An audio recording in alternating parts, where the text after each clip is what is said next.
একটি ছোট্ট গল্প আমি তোমাদেরকে এখন শেয়ার করব।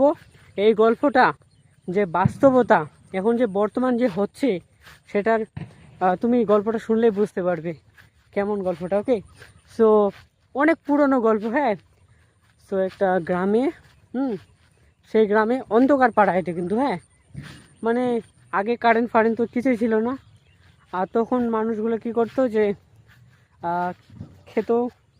খেত ঘুমাতো থাকতো। হ্যাঁ, সো রাত্রেবেলা যে আলো, তখন তো ওই যে কুপি ওগুলো ছিল না। হ্যাঁ, কেরোসিন তেল দিয়ে যে করে ওগুলো ছিল না।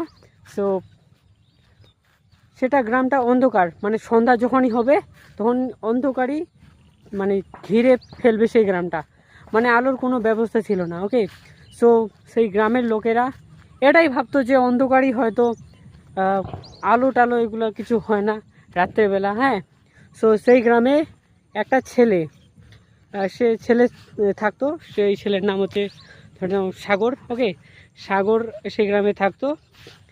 সে হঠাৎ করে কোনো কাজের সূত্রে, হ্যাঁ পড়াশোনার সূত্রে হয়তো সে শহরে চলে যায়। ওকে, সেই শহরে গিয়ে দেখে যে এই সর্বনাশ, সন্ধ্যা হয়ে আসছে, তবু মানে দিনের বেলার মতোই রাতটা একই সর্বনাশ, মানে দেখছে আলো ঝকমক ঝকমক করছে। হ্যাঁ, সে তো অবাক, প্রথমবার দেখছে, যে প্রথমবার সে আলো দেখছে, অবাক। সে গ্রামের ছেলে, সে তো গ্রামে কখনো আলো দেখেনি, তার জন্য সে প্রথমবার অবাক হয়ে গেছে। হ্যাঁ, তারপরে সে ভাবলো যে এই আলোটা, এই মানে আলোটা যদি এরকম অনেক প্রচুর আলো আছে। হ্যাঁ, সে দোকানে দেখছে যে এরকম আলো বিক্রি হচ্ছে। সে ভাবছে যে এই যদি আলোটা, একটা যদি আলো আমি যদি আমার গ্রামে নিয়ে যেতে পারি, তাহলে আমার গ্রামটা মানে একটু ঝকঝক করবে। হ্যাঁ, মানে আলোয় আলোকিত হয়ে উঠবে, সে এটা ভাবছে। ওকে, সো সেটার তো দাম অনেক। সে সেখানে কোনো কাজ ফাজ করে, হ্যাঁ, সেই আলোটা কিনে নেয়। এবং যখনই সে বাড়িতে আসে, তার গ্রামে আসে, তখন সেই আলোটা লাগিয়ে দেয় তার ছাদে বা কোনো একটা উঁচু জায়গায় লাগিয়ে দেয়। হ্যাঁ, সো সেই আলোটা জ্বলে। হ্যাঁ, তখন গ্রামের সবাই লোকেরা ভাবছে যে এ কী সর্বনাশ, মানে কী জ্বলছে। ওকে, সো সবাই গ্রামের লোকেরা সেখানে আসে, যে কী সর্বনাশ, এটা কী এটা। হ্যাঁ, সবাই তাকে প্রশংসা না, মানে প্রশ্ন করছে। ওকে, সো এটা কি, এটা আলতু ফালতু জিনিস।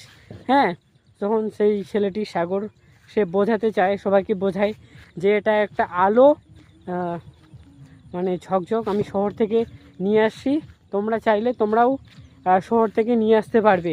ওকে, সো সেই গ্রামের লোকেরা তার কথাই বিশ্বাস করে না। সে বলছে তুমি কি জাদু শিখে আসছো না এই শহর থেকে? হ্যাঁ, সবাই এগুলো বলছে। হ্যাঁ, সো সেই ছেলেটা বলছে না না, আমি জাদু ফাদু কোনো শিখিনি, আমি জাস্ট এটা নিয়ে এসেছি শহর থেকে কিনে। আর সো গ্রামের লোকেরা তো সবাই কেউ বুঝছে না তার কথা। হ্যাঁ, সবাই তার সঙ্গে তর্ক করছে, প্রশ্ন করছে যে তুমি আমাদের আলতু ফালতু এগুলো বোঝাচ্ছ, তুমি হয়তো নিশ্চয়ই জাদু শিখিয়ে আসছো, এটা বন্ধ করো, আলোটা বন্ধ করো।